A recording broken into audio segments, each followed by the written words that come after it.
Set it and forget it. Wait, no, don't set it and forget it. Hello and welcome to the Durham Talents channel. My name is Jesse Durham.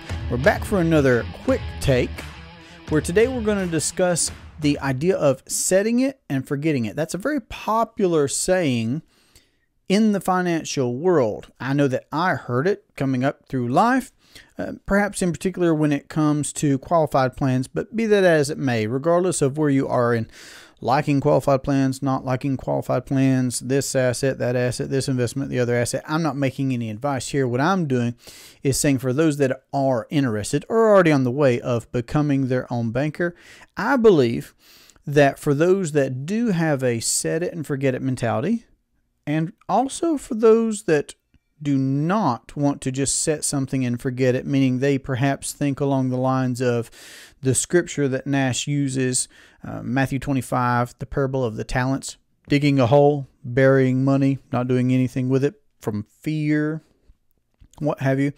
But perhaps you want to be in the driver's seat, you want to be in control. Here's where I think there's some middle ground, which is really interesting when it comes to those that are either vetting or are already implementing the infinite banking concept. The product itself, and there's a difference between the product and the process. But let me focus on the product for a second for those that are set it and forget it minded folks that just want to have good things, that do their thing, and it's expected and guaranteed. So, okay, let's talk about that. The product of a properly structured whole life policy with a mutual company that pays dividends allows you what? It allows you to now own, and for the rest of your life, a self-collateralizing, appreciating asset where you can pay a level amount of premium. You get to pay. You get to decide. You get to pay a level amount of premium for the rest of your life. So that's a way for you to lock in what you get to pay. You know what it's going to be.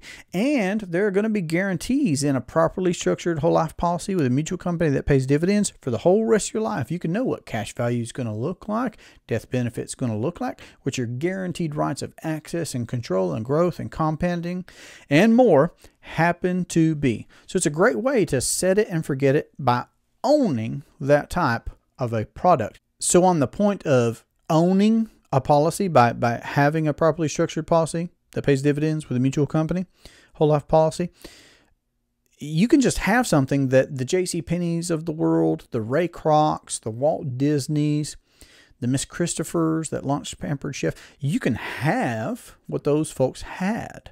They just had plain Jane whole life insurance. Now, you can have a properly structured policy that's built for your particular situation, high cash value immediately, but be that as it may, those folks owned a product that allowed them to privately finance businesses and such, okay, ideas, opportunities that they had. So if you're set it and forget it minded, there's nothing wrong with owning a perfectly collateralized appreciating asset for the whole rest of your life, and one that's eventually going to be a tax-free transfer of wealth to the next generation or whoever you decide to have as your beneficiary. Now, for those that want to be in the driver's seat, for those that want to call the shots, for those that don't want to abdicate their opportunities to someone else, great.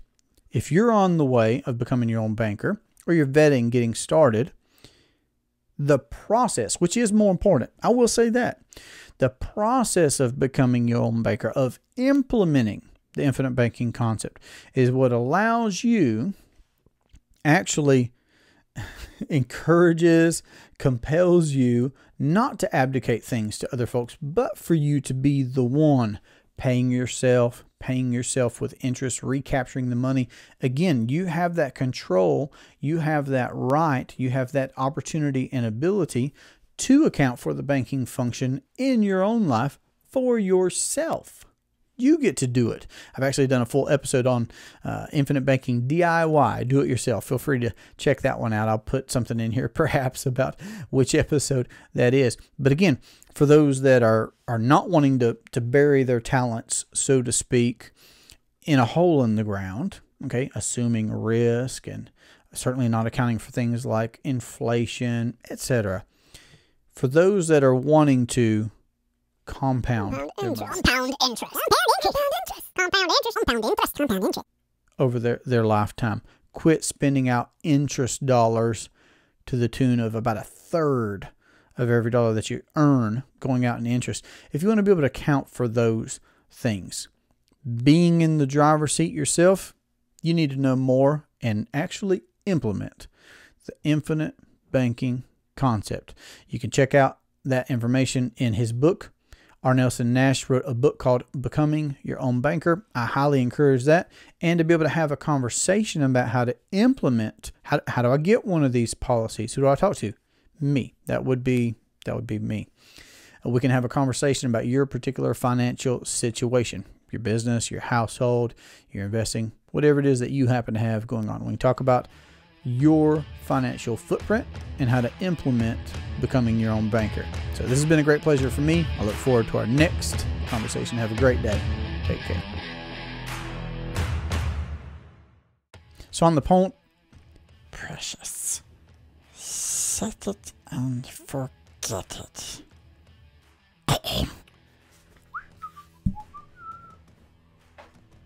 So long. Farewell, auf Wiedersehen, goodbye. I need a list of voices so I can remember what all they are. Yes, you do need to do that, precious.